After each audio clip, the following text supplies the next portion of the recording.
Hi there, I'm James Dapperchi, and this is Coffee and a Case Note.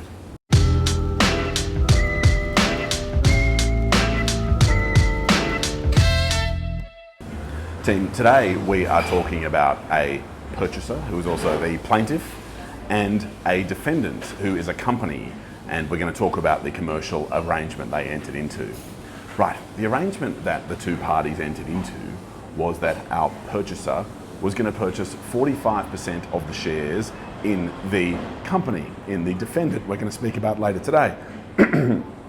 And where things get interesting is the price. So 45% of the shares in the defendant were valued at around about $140 million by a consultant who was assisting the defendant company to figure out whether they're going to go ahead with this transaction or not. And apologies, the agreement is entered into between the two, and an advanced payment is required to be made by our purchaser. That advanced payment is $6 million, and that advanced payment is made. So we've got $6 million in the hand of the target company. Now, what is interesting is the nature of this agreement, as I referred to before. $140 million is listed as the sort of beginning prima facie price, we might put it that way, for the purchase of this 45%. But what the contract does, and what's fairly unusual, the court notes, is set in place a regime of some other conditions that need to be put in place to then lead to a further negotiation of that price.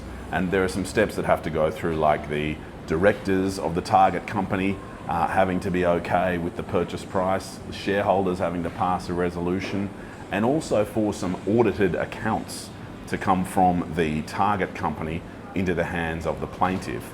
And once we've got those audited accounts, as you might imagine, the purchaser will have a clear idea on whether it wants to accept that prima facie purchase price of $140 million, or whether they want to talk about it a little bit more.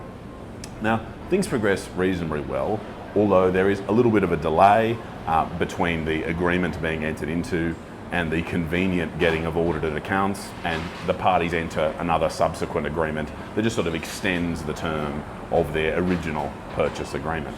Now, the issue becomes these audited accounts.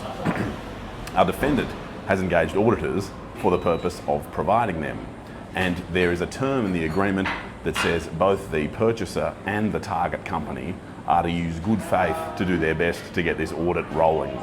And so the audit's rolling along, and the external audit firm is asking for information and is compiling accounts and is thinking about this stuff. And there is a due date of 20 May 2016.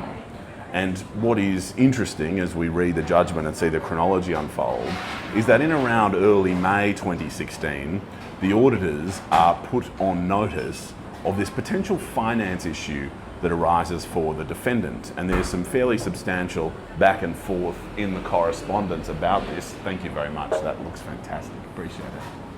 There's some fairly extensive back and forth between the purchaser, the target company, and the auditors, forgive me.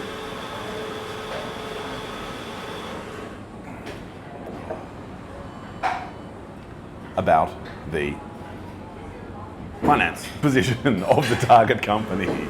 And this sort of back and forth delays the accounts.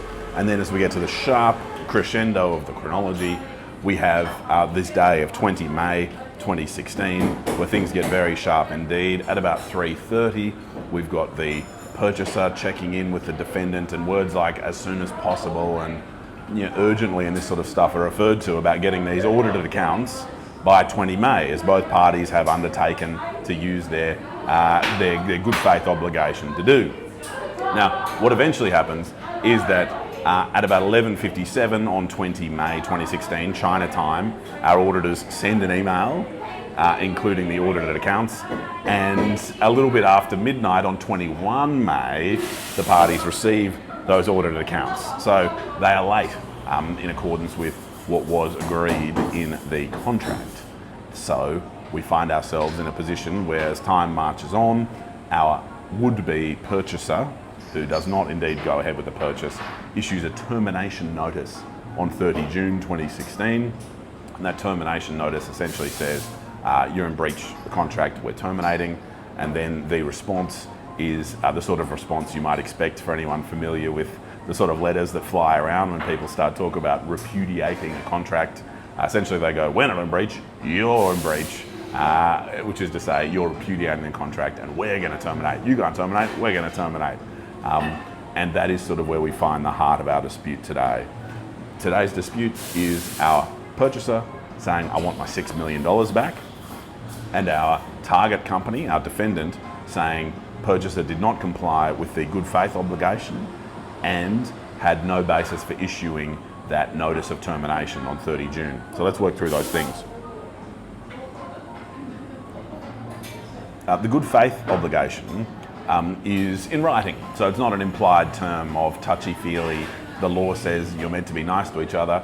It is a formal, express, written term in the contract that says the parties are to use good faith to cause the auditors to be able to prepare these audited accounts by this 20 May 2016 deadline. Now, interestingly, the proper construction or interpretation of the contract finds that 5:30 p.m, not midnight, was the actual deadline. Not that much turns on it, but we'll dive in a little bit.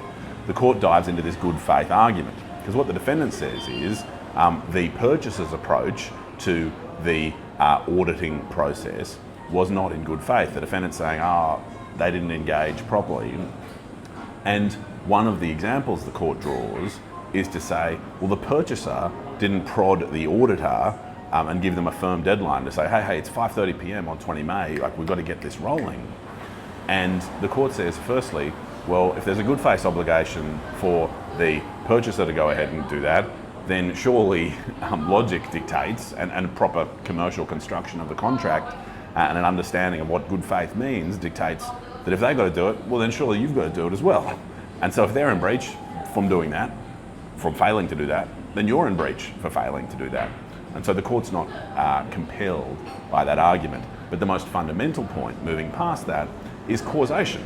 The court says, well, there's nothing to say that if at about 3:30 p.m, which is the relevant time on 20 May, when this all became apparent and the target company really applied the pressure for the ASAP point for the audited accounts, the court says, well, there's nothing to say if at 3:31 p.m, our purchaser pinged off a, hey, it's urgent 5:30, that the audited accounts would have arrived by 5:30. There's no evidence before the court about the auditor's internal processing and what sign-offs and policies and scanning into email and e-signatures and whatever else needs to happen to finalise the audit would have done anything. And so the court is comfortable in forming a view that the purchaser is not in breach of its good faith obligation, and so our target company fails on that point. Second thing our target company says in trying to say you can't get your $6 million back is to say that the notice of termination issued on 30 June 2016 was inappropriately issued. There was no basis to issue it.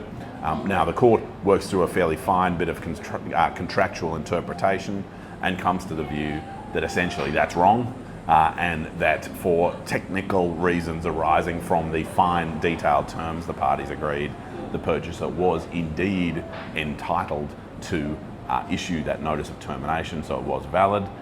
There was no problem with the termination of the agreement, and what flowed from the failure of the good faith argument and the failure of the improper notice argument, if we call it that, is that the defendant failed in its arguments. The plaintiff succeeded in its claim, and the defendant, the target company as we've been referring to it, had to pay the $6 million back, plus a bit of interest. I hope that discussion assisted you, and I look forward to speaking again soon over another coffee and in respect of another case note. Cheers.